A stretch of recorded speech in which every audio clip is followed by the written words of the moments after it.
Coach, with the loss of Joey on the defensive line, he was obviously eating up double teams, sometimes triple teams last year. Does that change what you guys need to do schematically this year? Not necessarily. We're going to play the same defense. You got to remember Taekwon is back, and so you got to find a place for Taekwon. You're going to have to protect him a little bit, and I hope Sam and Jalen comes in. They can change the pace, and Tracy Sprinkle on the inside. You know what I mean? So they can't do that too much, but obvious it benefited last year because Taekwon played really well. So hopefully this year going in, I'll be another guy get a chance to let go.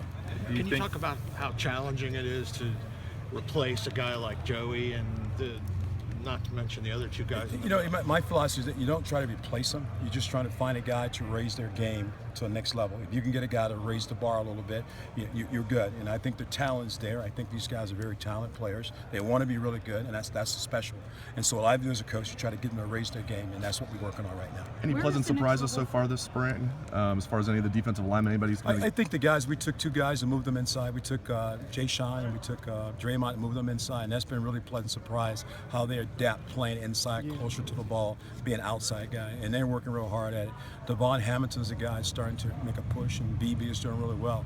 So the young guys it's a process because it's all new, but they're working at it, and that's the encouraging part. Jonathan Cooper, he should still be in high school right now. How's he coming along? That's the thing you have to say to yourself sometimes, that he makes those young mistakes because he's just got to be in high school, but he's come along. I mean, this is the best thing for him. He's grabbing it really good.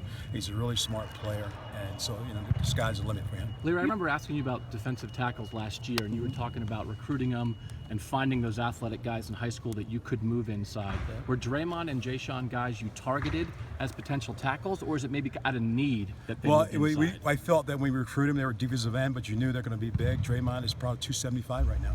And Jay Sean is about 274, 275. So you take a quick guy like that, move him inside, he gets all that one-on-one protection, one-on-one block. So you got a chance of a guy really playing end on the inside, and that's a bonus for us, what we do defensively. But how much of it is need? Obviously you seem more set at end with Sam and Taekwon and Jalen, and a little maybe more uncertain inside. Is that a big influence? Oh, no question about it. You always got to fit the need at first, and these guys really fit what we're looking for going forward. About getting guys to the next level. Where's the next level for Sam Hubbard? Well, Sam is young, so the expectation is really high for him. So Sam's got to realize that, he's going to be targeted. I mean, guys, they're going to scheme him now because he's a good player. So what Sam's got to do is continue to work hard. He's got to move the bar. He can't stay where he's at. Can't be satisfied with what he did last year. And we talk about that all the time. Constantly moving the yardstick. How much improvement have you seen from Sam? What's that? How much improvement have you seen from Sam from just I think last year? Sam improved. The first thing we're going to talk about Sam's, his strength levels. His strength level has gotten better. He's got more weight on him now. So going into the spring, we got a stronger Sam, and that's the goal, to get him stronger to play inside, play on tackles, and that's what he's working on. Technician, he's a really good technician. So now we just kind of finished product, how to finish it. Larry, you've been practicing inside all spring, haven't you? Yeah, we have. Would you like to get outside? I'd like to. But is this a detriment? Is this typical? No. I've done it before. I've been at places where you never got outside at all until the spring game. And so I don't think it's the work that's important. You open the doors, it's cold in here like it's cold outside, other than the rain. But I think it's a way to get good work. And in the spring, you want to get good work. We just chatted with. Excited about recruits. You know that the whole world is excited about recruits. How realistic is it that Nick Bosa couldn't come in the fall and have a chance to do something as a true freshman? When you think about this line coming together, how much is he in your thought process right now? He's in our thought process. I think he's so far ahead in his rehab right now. We're talking, communicating. I'm getting great videotape what he's doing, and mentally he's ready. So we're hoping he'll roll in here in June, July, get into August, and we're going to go full speed ahead. Is he inside or outside? We don't know yet. He could do both. So we're going to see what the best fit for him, put the best 11 guys on the field. He's probably that best 11. We're going to go forward. But again, talking guys who are athletic, have skill, maybe you try them inside, and interesting things can happen in there. Yeah, interesting things can happen inside or outside. We just chatted with Tracy Sprinkle a little bit, and he admitted he really had to come a long way mentally, really had to start to focus. He felt like the light bulb came on for him last year. Can you talk about his journey a little bit? Yeah, I tell you, it's just what a great story about a guy who was just kind of finding his way through the program, and all of a sudden the light comes on, a change of scenery for him, and he buys into everything he's doing, changed his life a little bit, and really became really devoted to being a better player. And I just tell you, his leadership right now is outstanding.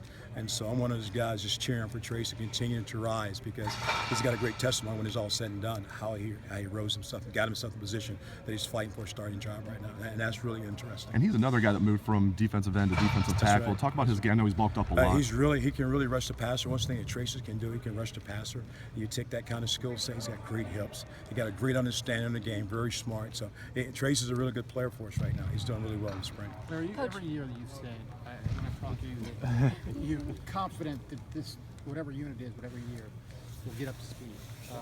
You lost a lot of talent last year. How confident are you this year, and what has to happen? Well, that's why they call me coach. You know what I mean? It's my job to get those guys to the next level. And I be honest with you, I enjoy this part of it. This is the part of coaching I really enjoy. Get to develop guys, get them to see them rise, man. And this is probably the hardest spring I've worked in my whole career, because it's all about motivation. Those guys will see it, videotape, and they're like this, they're biting in. So I tell you what, I enjoy it. I'm looking forward to where we're going to end up down the road. Taekwon played all last year with a pretty serious injury. How was he able to play at that level with that kind of injury? Boy, he's a tough guy now. He's a mentally tough guy. And he's got great leadership skills. We can't wait for him to get back on the field right now. We just hold him out for spring. But his role right now in the young guys has been tremendous, really tremendous. So Taekwon's he's going to be a factor for us in the fall. Coach, Sam is still young, but given his experience, Who's that? Sam, like he's still one of the younger guys, but just given the experience he had last year, has he kind of just been thrusted into more of a leadership role at some of the even younger guys kind of look to him? Yeah, we asked to, because we don't have a lot of older guys in the room. You know, there's Tracy, there's Taekwon, everybody else is young guys. So Sam, because he have that playing experience, he has to be a leader, and he knows that. He's embracing it too. So, Coach, what do you expect out of Sam to be that leader? What's that? What do you expect out of Sam being that leader? Well, I expect him to lead the young guys, you know. And the best way to lead is to set an example. That's what we talk about.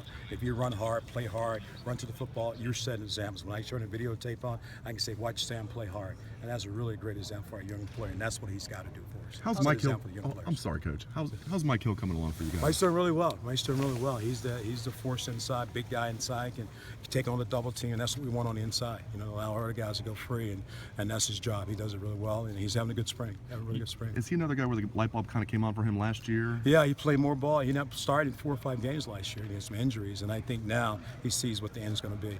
Yep.